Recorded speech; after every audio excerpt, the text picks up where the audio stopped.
¿Hay algo más allá del típico mensaje que podemos escuchar en un servicio tradicional del pueblo cristiano en referencia a la historia donde se cuenta que Jesús camina sobre las aguas?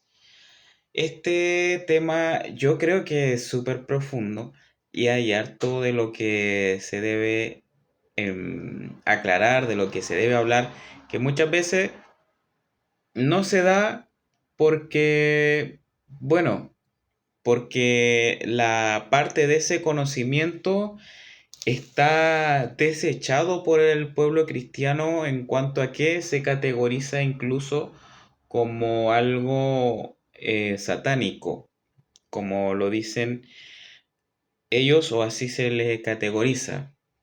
Yo he escuchado a más de uno, entre esos unos populares que andan por ahí, tildar, por ejemplo, el Zohar, o quizás no directamente al Zohar, pero sí las enseñanzas cabalísticas como que fueran algo heredado de Babilonia o como que es algo demoníaco, todo ese tipo de cosas.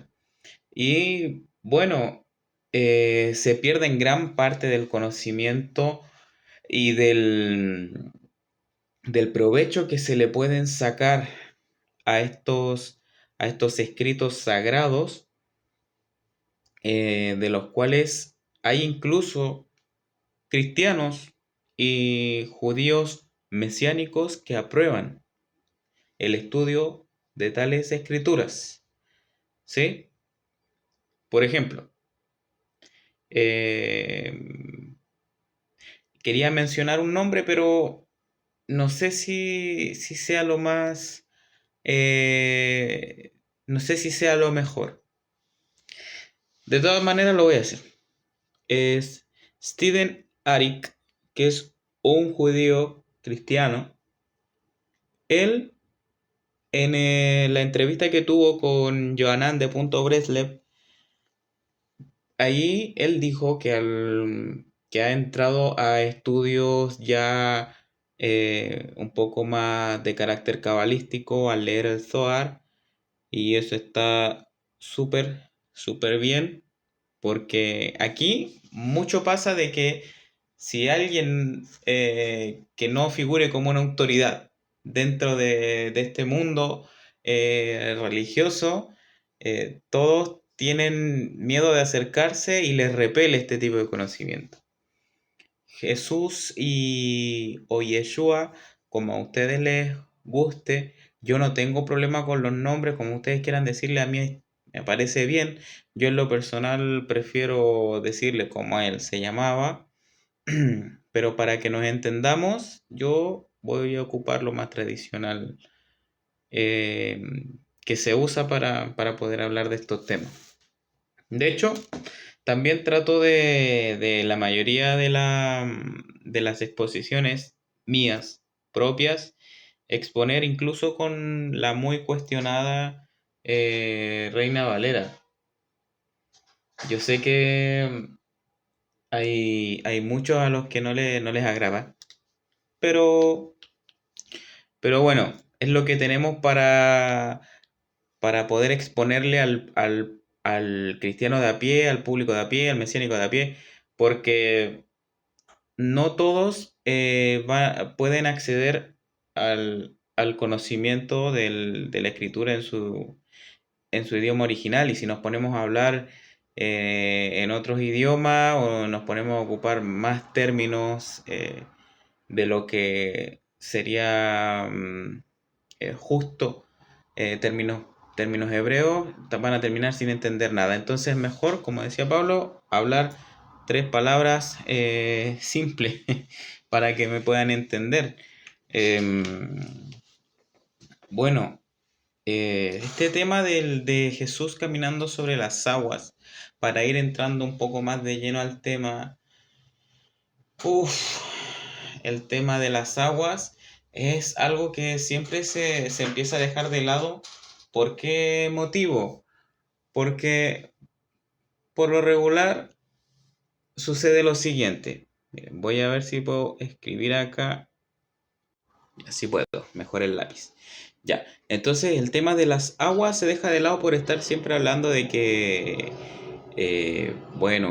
si tú sacas tu vista del, de Jesús al momento en que intentas caminar sobre las aguas, los problemas te van a sobrepasar y vas a mirar la tormenta en vez de poner los ojos en Jesús.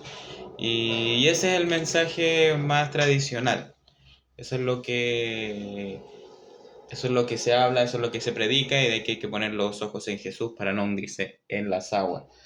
Esto no quiere decir que esté mal, igual es un buen mensaje, pero finalmente llegar al trasfondo requiere un poco más de trabajo, requiere un poco más de esmero, porque el tema de las aguas, según la catalogación o la perspectiva del, desde el punto de vista de la profecía, hay mucha comparativa entre las aguas y las naciones. Este, por citar alguno de los profetas, Isaías, déjenme ver si lo encuentro por acá para poderlo leer. Si ustedes tienen ahí su, su Biblia, lo buscan. Voy a buscar aquí Isaías 17:12.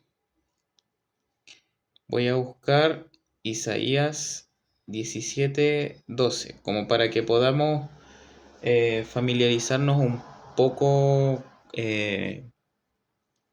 con la escritura misma de los profetas, de cómo ellos hacen la comparativa y podamos ver nosotros de cuánto a nosotros nos sirve este asunto. Y Isaías 17:12 dice, si lo encontraron, dice así: hay multitud de muchos pueblos que harán ruido como estruendo del mar, y murmullo de naciones que harán alboroto como bramido de muchas aguas. Ya aquí nosotros podemos encontrar una referencia, una comparativa, eh, un momento en que el profeta va a poner lado a lado el tema de las naciones y el tema de las aguas, la palabra naciones y el tema aguas. Voy a buscar otro versículo para que podamos pasar de lleno al tema, que sea más claro todavía. Uno que les va a gustar, Apocalipsis, en el libro de Apocalipsis, en los en el capítulo 17, en el verso 15. Aquí también vamos a encontrar uno. A ver. Apocalipsis. Apocalipsis 17. Y aquí voy a poner 15. Ya, esto es para que podamos tenerlo claro. Aquí bien dice: me dijo también, las aguas que has visto donde la ramera se sienta son pueblos, muchedumbres, dice, naciones y lenguas. Yo creo que este está más claro que el anterior. Y finalmente vamos a buscar Isaías 40. Isaías 40 en el versículo 15. Hoy hemos dado harto con el 15 aquí. Ya, a ver, son dos versículos. Dice: he aquí que las naciones son como una gota de un balde y considerada como el polvo en la balanza. He aquí, él levanta las islas como el polvo fino. Bueno, aquí lo podemos ver en la primera parte del versículo donde se hace la comparativa entre agua y naciones.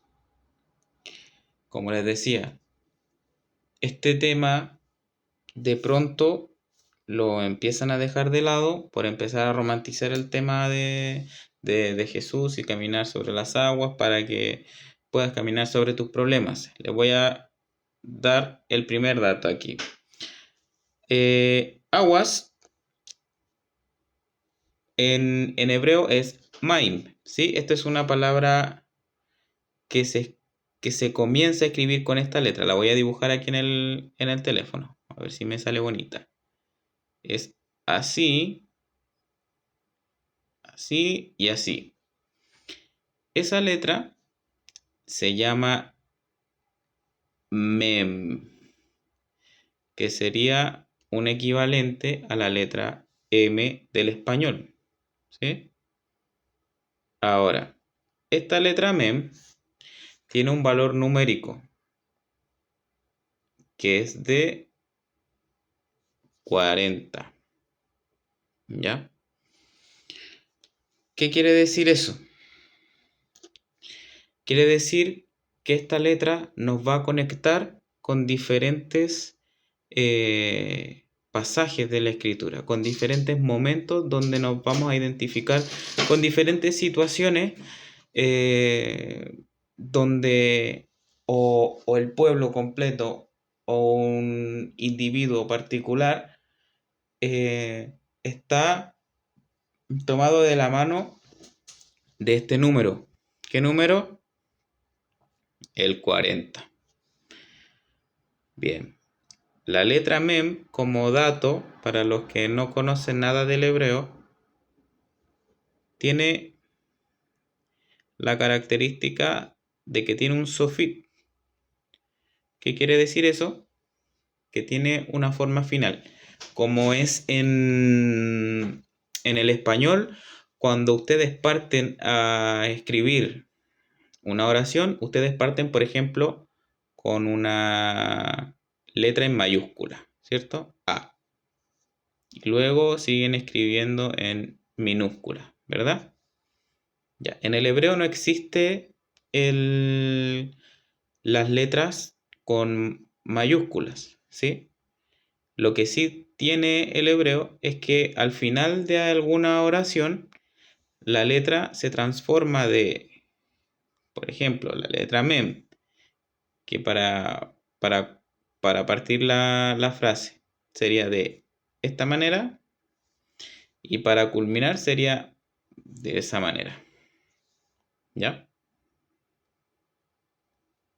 Vamos a borrar. Entonces, aquí tengo mis apuntes. A ver, ¿por dónde nos vamos a ir? Como bien les decía, el número 40 nos va a vincular, por ejemplo,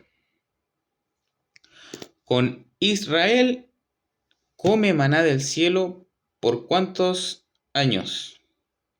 Yo sé que ustedes se lo saben. El número 40 nos va a conectar con el número no en mediciones del día de hoy, ¿sí? Todo hay que hacerlo en el contexto mismo de la escritura. No podemos transformar, por ejemplo, los 40 codos a decir, y hizo una estatua de 13 metros. No podemos hacer esa transformación porque por algo está en 40 codos, ¿ya? Entonces, por ejemplo, 40 codos fue y es la altura de la entrada al santuario del templo, ¿sí? 40 codos. Tenemos también el número 40 en Éxodo capítulo 24, en el versículo 18, donde nos vamos a encontrar con un Moisés que está en el monte por 40 días y por 40 noches, ¿sí? Ahí nos va a vincular nuevamente el número 40 con otros pasajes de la Escritura.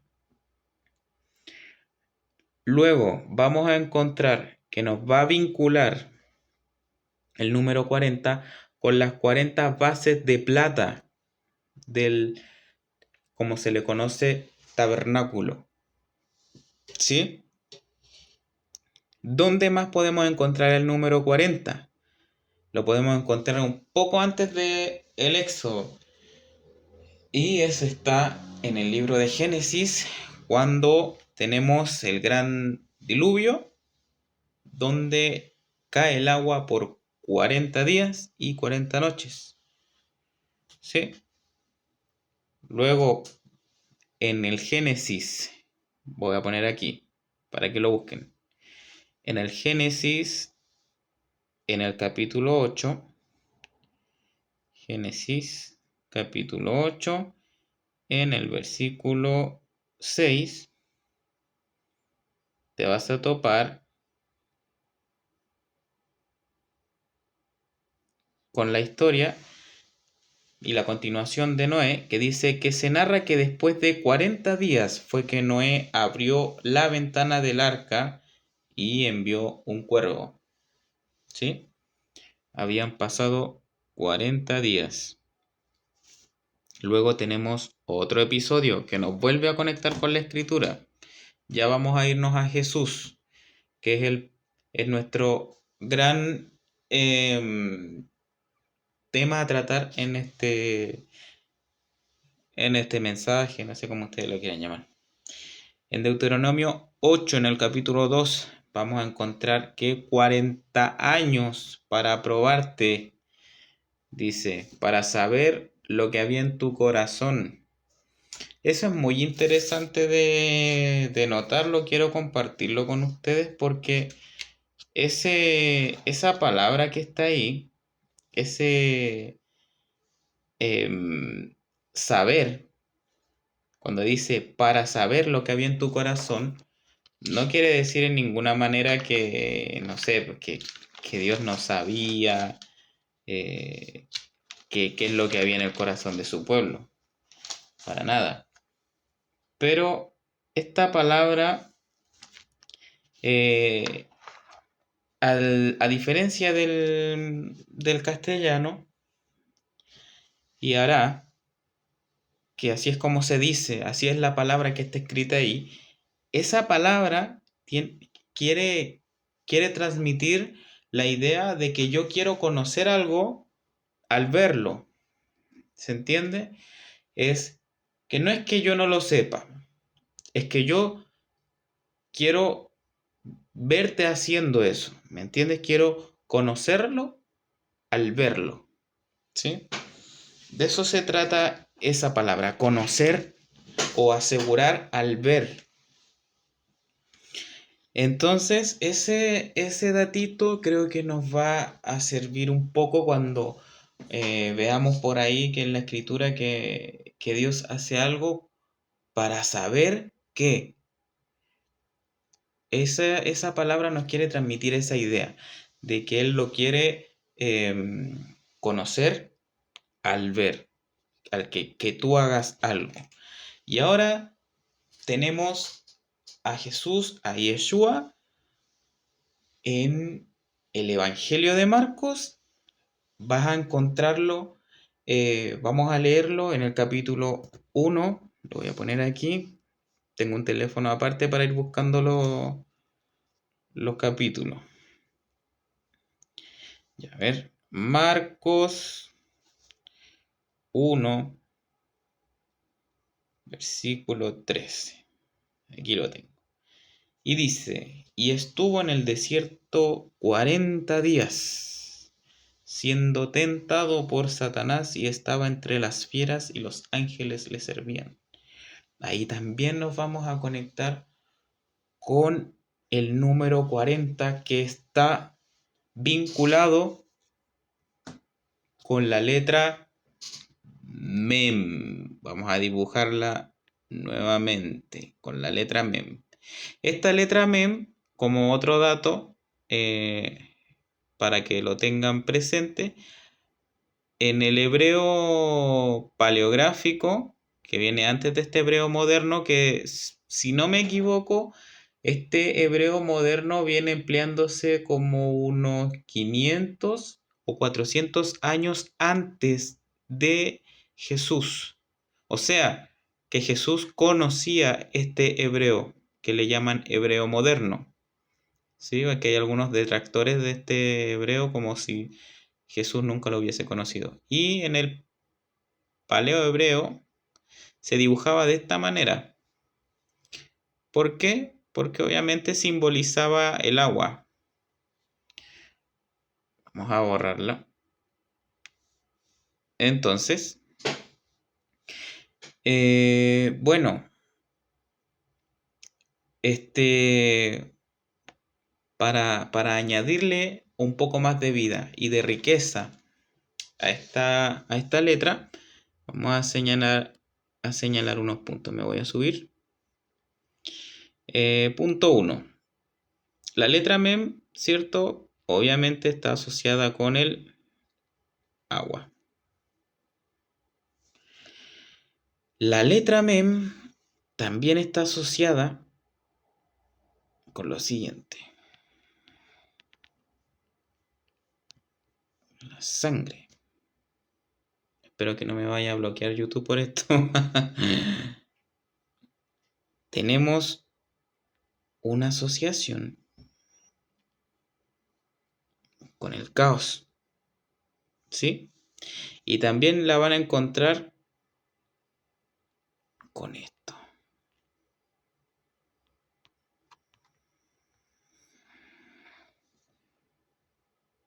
Poderoso. Hay alguien que tiene un poder conferido que vamos a llamar poderoso. Como ya me ven ahí, me refiero a mí, no. Obviamente me refiero a Jesús. Bueno, vamos a borrar esta línea. Tomen nota de lo que les estoy diciendo porque todavía no estamos haciendo el curso de hebreo. En el curso de hebreo que vamos a hacer, vamos a ir viendo letra por letra, el significado de cada letra, el número al que se le asocia cada letra. Y recordar que la letra Mem está en el lugar número 13 del alefato hebreo. ¿Sí? Otro dato que va a ir por ahí. Voy soltando, ustedes saben. De repente me pongo un poco disperso para este tema. Como les decía, el agua está muy familiarizada en la cultura del Tanaj con, con las naciones. Y hay algo que señalan las escrituras, por ejemplo, no lo tengo anotado, ni textualmente lo voy a citar, pero ustedes lo pueden buscar para que vean que no les estoy mintiendo, ¿sí? Ahí en el profeta Jeremías, ustedes pueden encontrar que van a encontrar pacto, ¿cierto? El tema del nuevo pacto. Y van a encontrarse con un relato que le expone en Jeremías en el capítulo 16, donde dice que Israel, que fue esparcido entre las naciones, va a volver de entre las naciones. ¿Sí? Hay un momento en que Israel tiene que volver, así como sale de Egipto, ¿sí? Y cruza lo que vamos a decir como, entre comillas, mar, que recuerden que el mar está asociado con las naciones, pasa entre este mar, naciones, y llega a la tierra prometida. Ahora se está hablando algo similar, pero ya no se está hablando de que va a volver de Egipto, ¿cierto? Sino que lo que está profetizando aquí Jeremías es que Israel tiene que volver del exilio al cual se fueron. ¿Y producto de qué? ¿Producto de la nada? Claro que no, hay una maldición, hay maldiciones que están dentro de la ley. Si dentro de la ley de Moisés se especifica muy claramente que el pueblo, que Israel, al abandonar la ley, se produce un efecto de desastre, se activa una maldición que está ahí escrita y que consiste en esparcirlos, ¿sí? Consiste en esparcirlos y entre las naciones, hasta lo más lejano de la tierra. Entonces, este pueblo, al traspasar la ley que es puesta no para muerte, sino para vida, porque eso es lo que señala la ley, y otras interpretaciones fuera de la ley o de lo que es la ley,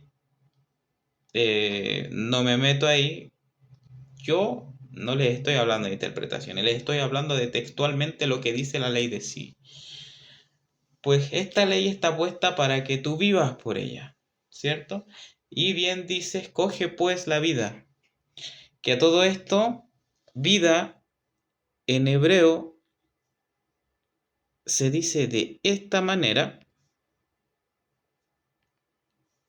Jaim, ¿sí?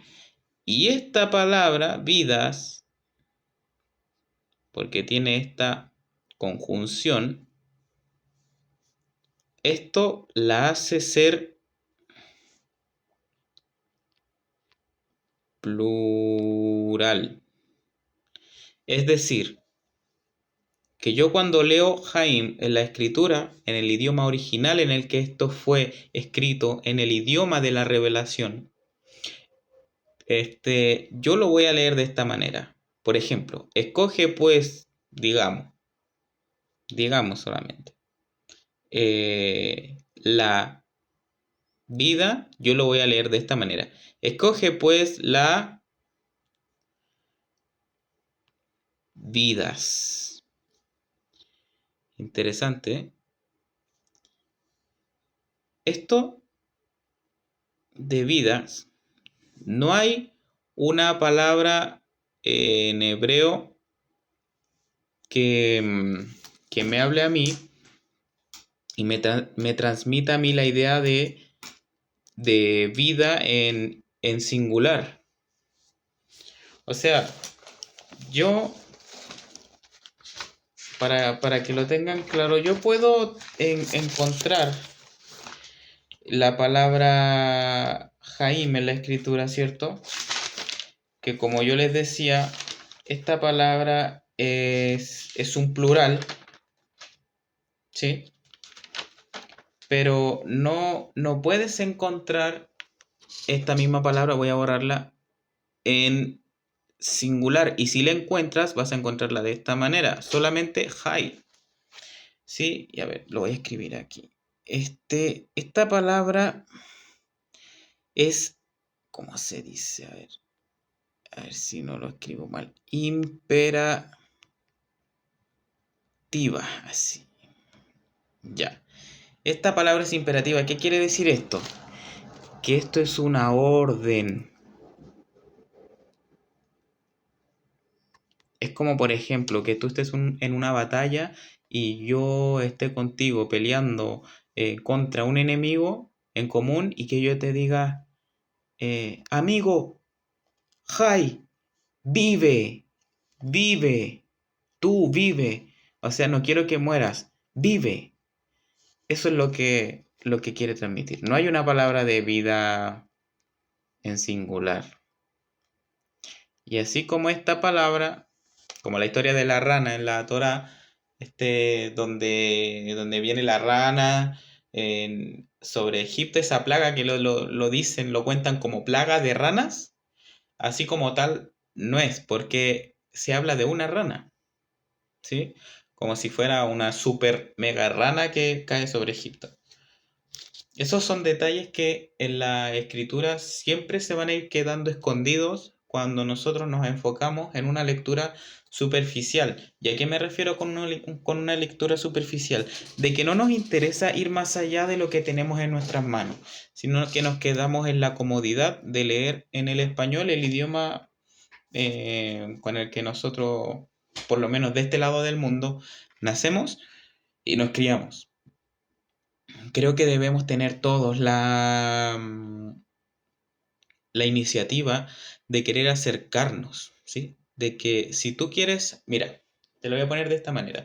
Cuando tú quieres hacer un sacrificio en este contexto toraico, de Pentateuco, una de las palabras para lo que se traduce como sacrificio es Alá. Y no me malentiendan, no tiene que ver con el Alá del sentido arábico, sino que esta palabra Alá en hebreo, este, em, tiene que ver con acercarse. Esto, a ver.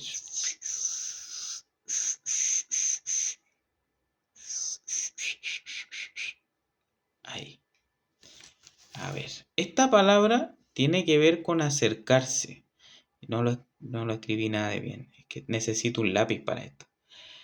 Y si nosotros vamos a hacer sacrificios de justicia, si nosotros vamos a hacer una ofrenda, digamos, agradable, hagan esto. O sea, el sacrificio no tiene que ver con un derramamiento de sangre como naturalmente se va a entender. Tienen que verlo de esta manera, como un acercamiento. De esto se trata. Se trata de elevarse, se trata de subir. ¿Entienden? Bueno, luego de lanzar estas ideas, que creo que van a nutrir su conocimiento, eh, para regresar al tema, Jeremías nos está hablando entonces en el capítulo 16 de que Israel tiene que volver de entre las naciones. Y claro que tiene que volver, porque si transgredió la ley, entonces la maldición le tiene que alcanzar, porque si no, entonces Dios se hace mentiroso. Si esta ley es transgredida y cada vez que ha sido transgredida vienen profetas en el Tanaj para poder reivindicar, redirigir al pueblo, reubicar al pueblo en el centro de esta ley, ahora piensa un poco, es lógico que entonces venga un Mesías para que ya no cumplas la ley. Eso es loco, es súper loco. Porque ningún profeta te va a ti decir que Mesías tiene que venir para abolir la ley. Esto cabe señalarse y destacarse y entre otras cosas, obviamente mencionar que la palabra Mesías, tal cual como se escribe Maim en hebreo, disculpen, empieza con la letra Mem. Porque con esta letra nosotros vamos a escribir Mashiach, que en hebreo significa ungido, ¿ya? No tiene que ver algo como, no tiene una connotación como deidificativa, no sé si la palabra exista siquiera, pero no tiene una labor de divinizar, más bien dicho, a un individuo, sino que tiene una connotación de ungir, de de dar un reconocimiento ritual, ¿cierto? Al individuo, al rey, al Cohen, sacerdote, y, y por allá es la correcta vía que deberíamos tomar para interpretar. Ya tienes al Mashiach caminando sobre Maim, sobre las aguas, ¿sí? Entonces, mira, ¿qué pasa con esto? Nosotros, como bien les decía, tenemos la tendencia a quedarnos en nuestra zona de confort, no salir de ahí, no salir de la tierra, no salir de la barca, porque nos sentimos seguros. ¿Cuál es nuestra zona segura y nuestra zona de confort? El cristianismo tradicional, de domingo voy al culto, escucho la palabra y listo, se acabó. El liderazgo pastoral, el liderazgo que hoy en día está en las iglesias cristianas, solamente se queda con lo que estudió previo a obtener el cargo, sea legítimo o ilegítimo el cargo. Solamente se queda con los que algunos que estuvieron en un seminario teológico y listo, se acabó. Y cuando llega alguien a hablarle de judaísmo, porque Jesús fue un judío que nunca quiso dejar a un lado su judaísmo, el judaísmo de Jesús es profundo, es limpio y no es transgresor de ley, no es transgresor de Torah.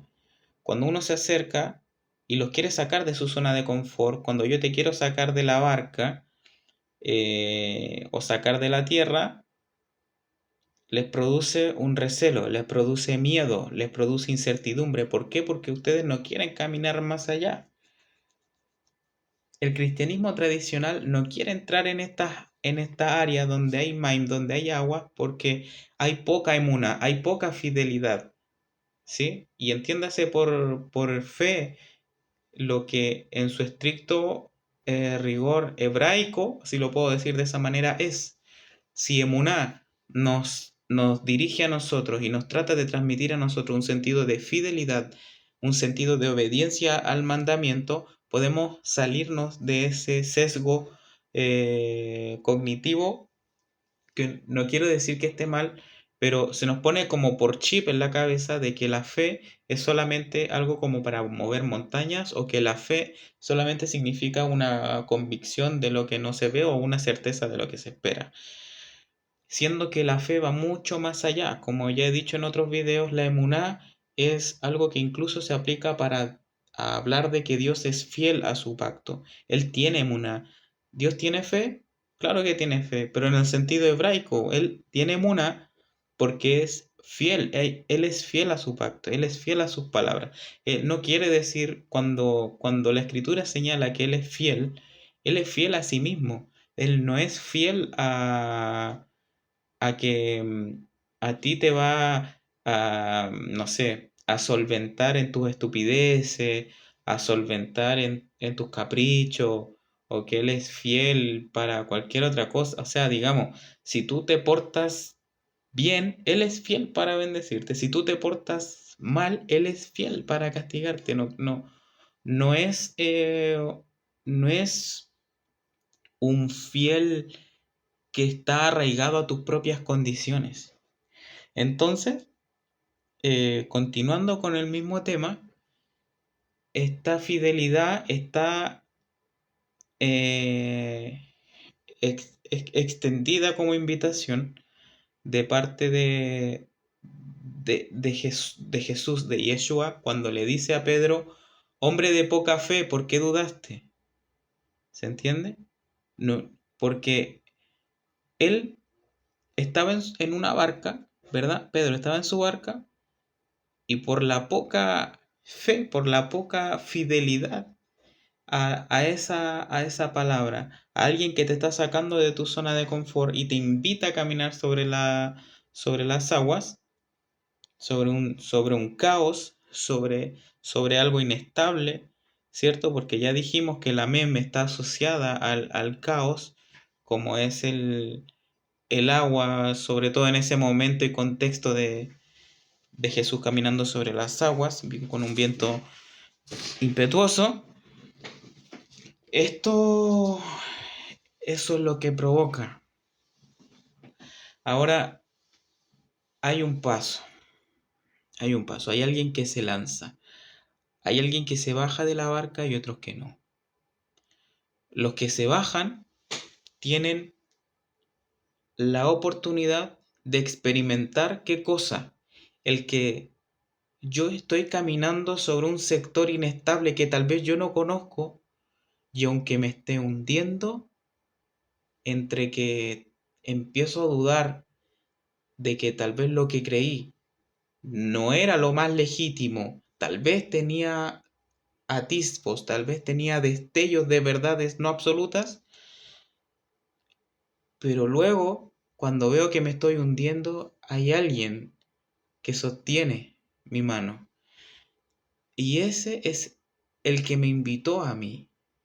el que previo a que me hiciera caminar a mí sobre las aguas, primero me habló, primero me hizo parte de su público y luego me hizo dar un paso más allá, donde yo accedí, salí de mi zona de confort, donde dialogué entre distintos conceptos de lo que yo antes entendía como legítimo y verdad doctrinal, y nada más son sesgos cognitivos que no están acertados ni adecuados o alineados a lo que dicen los profetas y lo que dictan, ¿sí?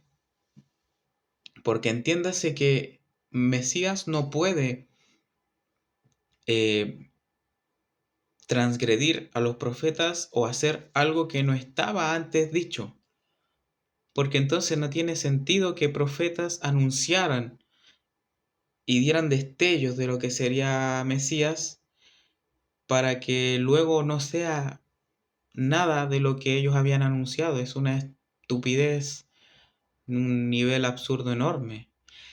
Entonces, esto todo el tiempo, como ya les decía al principio, de lo que nos relaciona con la letra mem, con el MIME, con las aguas y los 40, el número 40 todo el tiempo y empieza a saltar en procesos de prueba. Como bien decía, los 40 años en el desierto, los 40 días de tentación de Jesús, de Yeshua, y te invita entonces a un periodo de prueba, a examinarte a ti y, como ya les decía, de probarte para saber lo que había en tu corazón, pero para saber al ver, conocer al ver, asegurar al ver, como lo dice y hará la palabra hebraica que está ahí. Si yo lo estoy viendo desde mi cosmovisión latinoamericana, occidental, no sé, como tú quieras decirlo, no voy a encontrar algo macizo, algo sólido, pero si me acerco al judaísmo que practicó Jesús, a la lengua que él hablaba, puedo encontrar verdad en más allá que solo destellos. Por algo sucede que vamos a encontrar a un Pablo que de pronto que bien puede ser, y yo entiendo la crítica académica en referencia al libro de los Hechos y demás tipos de materia neotestamentaria, pero este Pablo que aparentemente perseguía a los primeros seguidores de Yeshua, pasa luego de un extremo al otro al oír una voz que se especifica en el texto que le habló en lengua hebrea, y cuando le habla en lengua hebrea entonces entiende, hay algo que se produce, hay un cambio ahí, y está claro, está señalado de forma clara en la escritura. Que otros pasen por alto estas escrituras es porque ya hay adoctrinamiento y hay un anti-judaísmo, un anti-hebraísmo, anti-Israel, quieran o no quieran aceptarlo, y de algún modo se infiltra en las mentes y en la doctrina del cristiano, porque cuando se le da la oportunidad de que tenga un acercamiento a esto, no lo acepta. No lo acepta, lo rechaza porque ya hay algo que se implementó como un chip en él y no va a salir de la, de la idea que ya tiene. Ya llevamos 44 minutos. Mira, nosotros tenemos que entender que el Rúa y lo que se entiende como en el español se dice Espíritu Santo, no, nos está instando, es una constante voluntad, es un constante viento del Creador que nos mueve como la hoja en el viento para, para que nosotros entremos en movimiento. Por nuestra propia iniciativa, poco hacemos.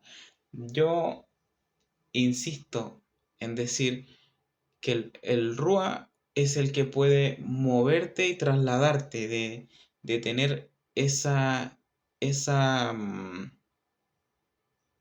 mente anticonocimiento hebraico, y solamente el Rúa te puede hacer esa invitación a que tú salgas de ahí, y tú solamente puedes refrenarlo, tú puedes oponerte, y eso es lo que terminas haciendo y no te das cuenta. Ahora, les decía, el número 40 que está vinculado con la letra Mem, que no se separan, no, nos va a hablar todo el tiempo de temas de, de prueba, ¿verdad? De yo poder hacer algo, y de que Dios pueda conocer quién soy yo realmente, no porque no lo sepa, sino porque Él quiere conocer al ver, y que eso se manifieste. Eh, es como el momento en que Adán se oculta y oye la voz del Creador. No quiere decir que Él esté oculto y que Él no lo sepa, ¿verdad? Este em, es obvio que lo sabe, pero él hace la pregunta a modo de que tú sepas dónde estás ubicado, dónde está tu elevación. ¿Te cayó? ¿Se elevó? Esto es otro tema que se puede tratar en, en otro mensaje, pero finalmente el trasfondo de lo que te quiero transmitir es que hay algo que tú tienes que hacer para hacerse sabido al verse, no solamente al pensar que yo soy una persona que realmente sigue las enseñanzas de Jesús y realmente acepto la invitación de Él. Eh, Realmente esto no lo vamos a conocer por mucho que tú lo digas y suene bonito el mensaje que tú quieras dar en tu comunidad, en tu familia, lo que tú quieras transmitir. Todo esto tiene que conocerse al verse. Entonces, em, nosotros vamos a ver que la voluntad de Dios muchas veces está sobre las aguas. Hay algo que se está moviendo, hay algo que está produciendo un oleaje ahí, ¿cierto? Y no tenemos que nosotros tener miedo a ese mover. Lo vamos a ver en el Génesis 1:1. Lo vamos a leer, lo voy a tomar aquí para que lo podamos leer textualmente.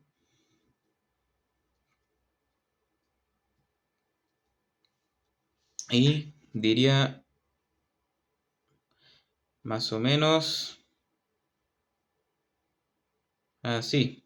Diría, en el principio creó Dios los cielos y la tierra, o Bereshit bara Elohim. Y, y claro, en el principio, eh, en vez de tratar de explicarnos a nosotros cómo se produce la historia, porque la Torah no es un libro de historia, nos va a vincular con la voluntad, con el espíritu, o el Rúa, que en ese momento se movía. Dice, y el Espíritu de Dios se movía sobre la faz de las aguas. Hay algo que se está moviendo en ese momento. Hay alguien más tarde, en los tiempos del segundo templo, que va a caminar sobre las aguas, que nos está mostrando ese mover, el Rúa, y los está sacando de una zona que los mantiene cómodos. Esto no es algo que termine, que comience en Génesis o en Bereshit y culmine con Jesús caminando en las aguas. Esto lo podemos seguir encontrando a lo largo de los profetas. Vamos a ver el Salmo 29, 3, lo tengo aquí anotado. Salmo 29, 3,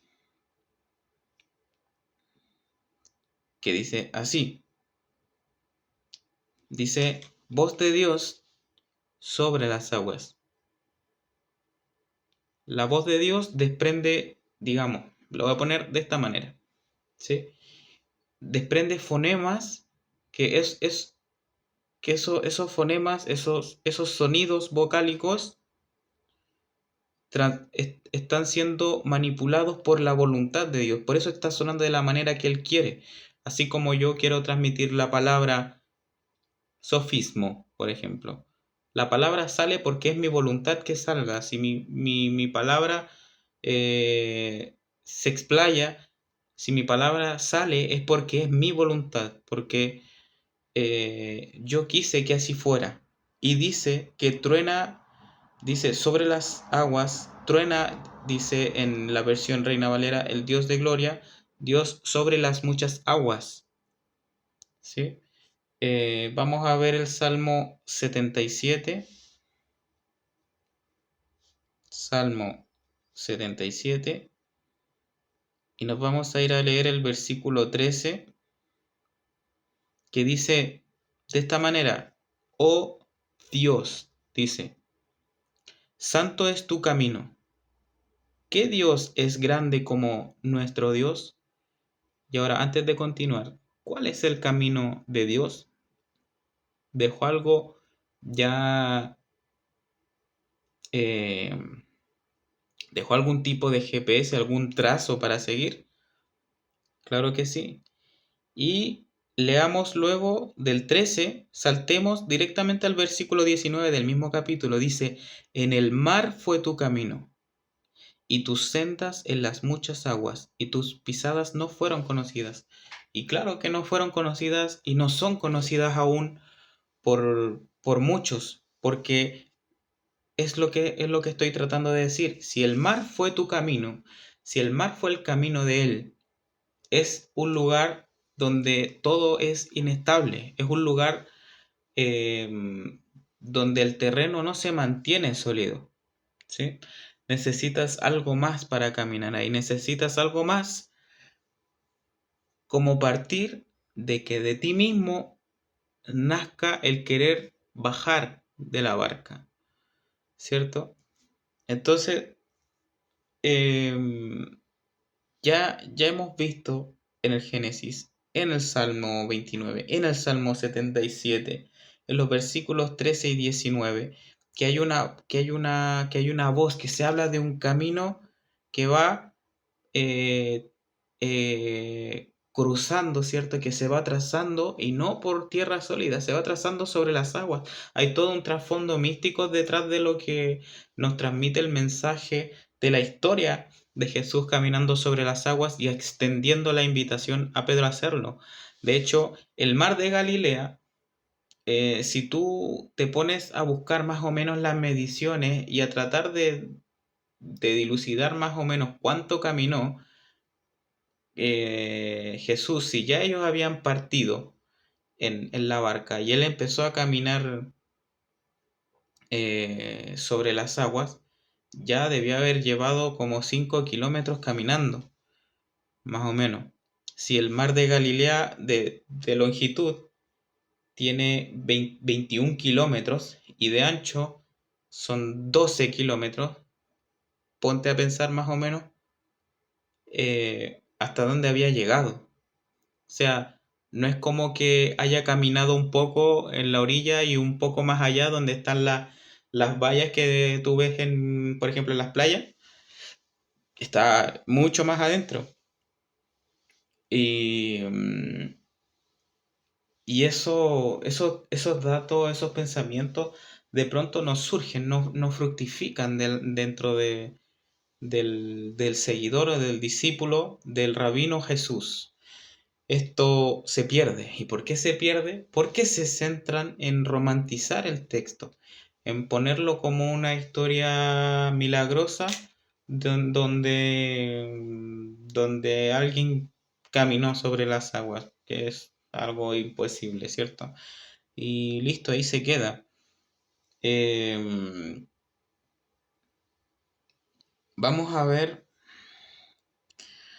eh, algo que, algo, algo para terminar de citar en el Tanaj, Isaías en el capítulo 9. Vamos a buscar aquí Isaías capítulo 9. Ustedes vayan ahí para que lo vean también.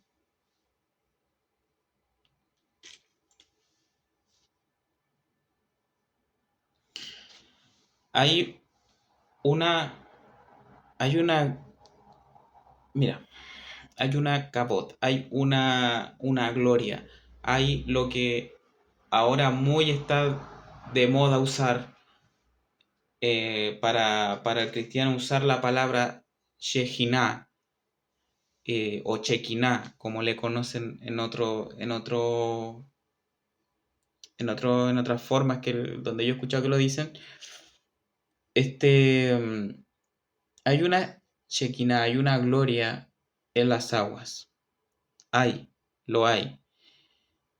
Y como dato, lo he dicho antes, lo he comentado, la palabra Shekinah, este, no es algo tan simple como decir su presencia, como hay algunos que lo enseñan de esa manera, como si realmente supieran. O sea, es que mi problema, lo que me molesta de esto, es que los que están ocupando esta palabra de Shekinah son personas que son totalmente anti Zohar, anti Sefer Yetzirah, todo anti Cábala, porque lo encuentran que es algo de misticismo judío lleno de paganería, siendo que no tiene nada que ver. Y, y se ponen a emplear términos cabalísticos, siendo que ustedes son detractores de esto. Eso es lo que a mí me choca, porque no, ni siquiera tienen la valentía o, o la gana de salir de esa comodidad de que les llega una palabra y como la escucharon de un predicador, ustedes son repetidores solamente. Ustedes no investigan, no estudian, no hacen nada. Se quedan con la palabra y listo, se acabó. Esta palabra es una palabra usada en círculos cabalísticos, no tiene nada que ver con el cristianismo. Si, si ni siquiera se acercan para estos lados, no se acercan ni a ver. Ustedes siguen todavía hablando no, él es el alfa y el omega, y todavía andan dando vueltas por allá en Roma ocupando un griego, entre koiné y judío, porque no es un griego koiné como tal. Entonces, eh, bueno, ¿qué quieres que te diga? Creo que se entiende lo que trato de decir. O sea, no sean hipócritas. O sea, si ustedes quieren, quieren acceder al conocimiento, ven y bebe, y no seas un detractor. O no vengas a buscar el conocimiento solamente para hacer sonar bonito tu sermón. Permiso.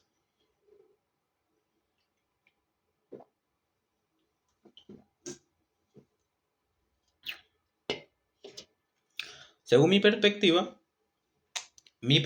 particular, y yo me hago cargo de lo que digo, yo creo que, que Jesús, que Yeshua transmite y se puede dilucidar algunos destellos de Kabbalah en sus enseñanzas o en lo que él hacía en su vida. Pero claro, no se aprecia para el pueblo cristiano porque el pueblo cristiano le da lo mismo este tema. Eh, bueno, terminando con el tema de la cabot de la gloria, dice en profeta Isaías 9, dice, mas no habrá siempre oscuridad para la que ahora está en angustia, tal como la aflicción que le vino en el tiempo que livianamente tocaron la primera vez a la tierra de Zabulón y a la tierra de Neftalí.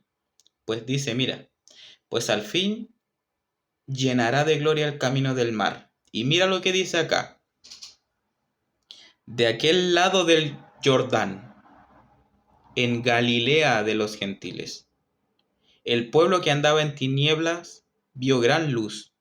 Los que moraban en tierra de sombra de muerte, luz resplandeció sobre ellos. Luz resplandeció sobre ellos. Entonces, te das cuenta de que incluso si solamente nos ponemos a vincular a Yeshua, a Jesús, al rabino Jesús, con las enseñanzas que entrega y con el mensaje que entrega la Torá, con el mensaje que entregan los profetas, lo puedes vincular a su correcta, no sé, digamos, a su correcta exégesis, a su correcto contexto, a un correcto mensaje, algo que lo respalde. O sea, no es como que de pronto se le ocurrió caminar sobre el agua y ya, o sea, hay algo que él quiere transmitir, ¿sí?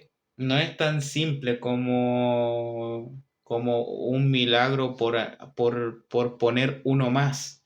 No es solamente una historia fantasiosa, hay algo que está detrás de todo lo que, de lo que está haciendo. Pero si ustedes se resumen a un Nuevo Testamento que en los primeros años, ¿sí? del mesianismo, y me refiero del mesianismo a los creyentes en Jesús como Mesías, donde no existe Nuevo Testamento, donde te la bancas con la Torá y los profetas, porque eso es todo lo que necesitas. O sea, si Pablo, si Pedro, si Jacobo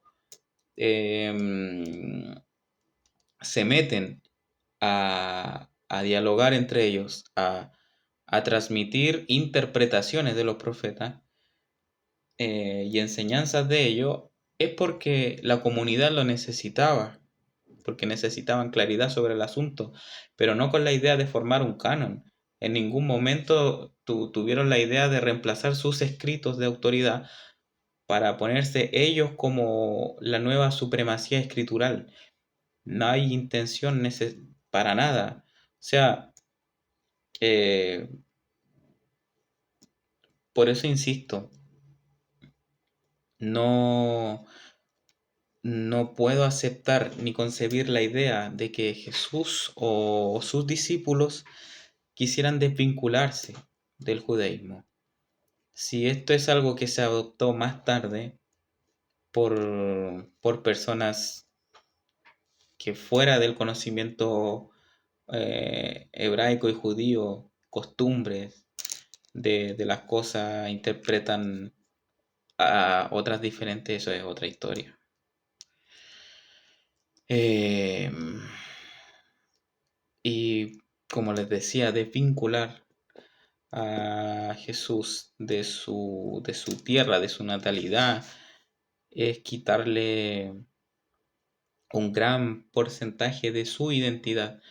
Si ustedes solamente se centran en decir, es que lo único que yo necesito es la salvación y que con eso me conformo, eso eres un conformista, no te interesa saber más de él. O sea, tú te quedas con lo superficial. Tú dices, no, es que yo soy salvo y eso es lo que me importa, sí, pero la salvación, en este contexto que ustedes lo hablan de salvación, no solamente lo voy a hablar porque así es como ustedes lo entienden, implica otras cosas. No es solamente que yo me porto bien y sigo siendo, entre comillas, salvo y voy a hacer, qué sé yo, según cada doctrina de cada denominación, arrebatado o no sé, lo que se te ocurra. Este pensamiento es muy tóxico porque impide que la gente y que el creyente o que el discípulo nuevo, viejo, se quiera acercar a qué es lo que yo tengo que hacer para hacer las cosas bien. Porque se queda con que no, es que la ley se resume en amar a mi prójimo, como si la ley nos estuviera hablando de sentir algo lindo y no pasar más de ahí. Si eres tú un desconocedor del judaísmo de Jesús y del judaísmo de los tiempos de Jesús previo a él, 100 años antes, 200 años antes, 200 años después, no vas a entender nada de esto. Entonces, eh, por eso el cristianismo dice, no, yo tengo una ley nueva. ¿Cuál ley? No, la ley de Cristo. ¿Y cuál era la ley de Cristo? No, amar a mi prójimo como a mí mismo. Pero eso es, es lo que te están diciendo, es un resumen. En esto se resume la ley. No quiere decir que amar al prójimo por sentir amor. Yo con el prójimo cumplí la ley. No, yo tengo que ver en qué cumplo esa ley. En esto radica la ley. Pero no quiere decir que esto invalide a esta ley. O sea, claro, hay discusiones, van a haber discusiones todo el tiempo respecto a que si guardo o no guardo tal, pero en sí, toda, toda la resolución que tú quieras, que tú vayas a tomar, tómala en base a la Torá y los profetas. O sea, eh, insisto, esta cuestión de decir, no, es que ahora podemos comer lo que nosotros queramos. No, es que da lo mismo esto del Shabbat, ¿de qué es el Shabbat? Mira, nadie te está diciendo que lo guardes. eh, Nadie te está obligando a hacer nada de esto, pero es que si bien hay formas, ¿cierto? Hay determinaciones para guardar el Shabbat, para Israel, para el Ger que vive con el pueblo de Israel. No es tan fácil como llegar y decir, no, yo nuevo pacto, los mandamientos en mi corazón y listo, se acabó. Porque en ningún momento vas a encontrar que el nuevo pacto consiste en que va a poner sus mandamientos, sus leyes y sus estatutos en tu corazón para que después los puedas transgredir a diestra y siniestra, o que tú le pongas, es que yo tengo todos los mandamientos en mi corazón, menos uno, menos dos, menos tres. Es una estupidez, eso es una estupidez. Disculpen. Entonces, como les decía, se llenará de gloria el camino del mar. Galilea, allí fue donde sucedió esto. Por algo pasó. Este, la letra mem, la letra mem, la, la pueden encontrar no solamente como, como un, como una, como una letra más, eh, co- así como ustedes leen el español. Lo- cada letra del hebreo tiene un significado. Cada letra del hebreo tiene un nombre, tiene un número que nos va a involucrar cada vez más con distintos pasajes, con distintas historias del Tanaj que nos llevan a comprender en su plenitud lo que nos quiso transmitir el profeta en ese momento. En el Sefer de Yetzirah, en el capítulo 3, pero dependiendo de la edición de también te puedes encontrar algo interesante, que se dice que la letra Mem reinará sobre el agua y le ató una corona, una frase del Sefer Yetzirah. Es muy interesante porque dice que reinará sobre el agua y que se le ató una corona. Jesús sobre el agua, ¿me entiendes? Este, eh, si te estoy tratando de transmitir que la letra mem no solamente es una letra ordinaria, sino que vincula a una gran cantidad de textos, no solamente del Tanaj, del Zohar, del Nuevo Testamento, aunque esté escrito en griego, pero tú estás viendo a un judío, ¿me entiendes? Estás viendo a un judío, independiente de la lengua en la que esté escrita. Tú tienes que tener mente de el Mesías.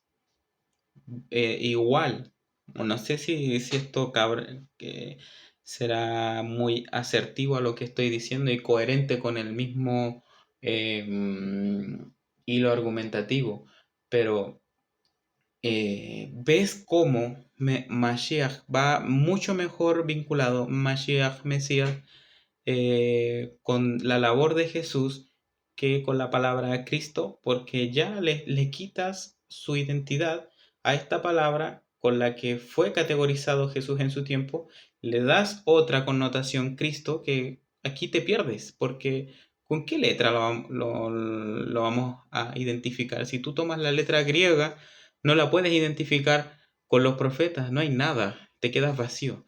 Cámbiesela y le pones la letra Mem y encuentras toda esta riqueza que hoy te comento. El misticismo de Yeshua fue trascendente, hay algo que va más allá, hay distintos puntos de vista, está bien. Algunos lo consideran Mesías, otros no lo consideran Mesías, pero no pueden desvincularlo y no pueden desconocerle su historia. Hay hay encerrado misterio aquí. Hay ligación con el judaísmo. ¿Le gusta el judaísmo o no le gusta el judaísmo? Pero es lo que él enseñó. Rabinos van a estar en contra de Jesús en que por culpa del cristianismo y sus métodos de enseñanza y predicación del mensaje de Jesús, van a creer que lo que ustedes están predicando es que Jesús vino y abolió ley, o que transgredió Shabbat, o que transgredió mil y un mandamientos. Y por eso, obviamente, la ortodoxia del judaísmo te va a rechazar. Pero, pero eso es cuestión de ustedes. También hay algunos que dicen que realmente no transgredió Shabbat o que realmente no transgredió la ley, pero no le van a considerar Mesías. Y eso está bien, está bien. Déjenlo. Si a ver, a fin de cuentas, el término mesiánico no es primero, o sea, me refiero, si tuviera que ser una palabra como principal, esto es judaísmo lo que practicó Jesús. Y el judaísmo espera un Mesías. En o sea, podríamos decir que todos son mesiánicos. ¿En qué sentido? En que esperan un Mesías. Ya sea que tú creas que es uno, o otros crean que es otro, o que nadie crea que sea el que aquel dijo. Pero eh, es a fin de cuentas un juego de palabras que siento yo que no llega a ningún lado. Entonces, bueno, recuerden lo siguiente. Ahí está la invitación a caminar no solamente sobre este caos, sobre estas aguas inestables, está la invitación a caminar, como bien decían los profetas en sus comparativas, entre las naciones, que es algo difícil tener que mantener esta fe entre naciones que practican eh, distintos rituales, distintas formas de vivir que contrastan con la enseñanza de la ley. Eh, es difícil, pero ahí está la invitación. Sal de tu zona de confort. Está vinculada, ¿cierto?, con el mar está vinculado con el agua está vinculado con la Torá que es el agua que limpia, este, la profundidad de los dichos de Jesús, la profundidad de la ley que fue entregada con Moisés es suprema. No, no podemos desvincularle. Eso. Gracias por ver el video. Recuerden, esta es la letra MEM. Si a alguno le interesa esta materia, por favor suscríbanse, denme apoyo con un comentario, no sé, compartan el video. Tal vez, bueno, no tal vez, estoy con ganas de hacer un curso de hebreo para que aprendan a leer hebreo, para que conozcan las letras, para que conozcan sus números, su significado y todo lo que esto conlleva. ¿Cierto que me quedó linda esta foto? Ahí con Jesús, se la pedí al chat GPT. Bueno, que estén muy bien. Nos vamos a estar viendo en un próximo video. Si alguien quiere recomendar alguna temática, bienvenido sea. Y nos estamos viendo en un próximo video. Recuerden que yo no soy de términos religiosos, aquí de que hay que bendiciones, que Dios te bendiga. No, si realmente lo siento yo con una persona in situ, aquí en el sitio, esa, esa confianza, ese amor es distinto. No quiere decir que yo no desee que sean bendecidos por Dios, pero espero se entienda mi punto. Así que nos vemos en el próximo video. Cuídense mucho y estoy leyendo los comentarios.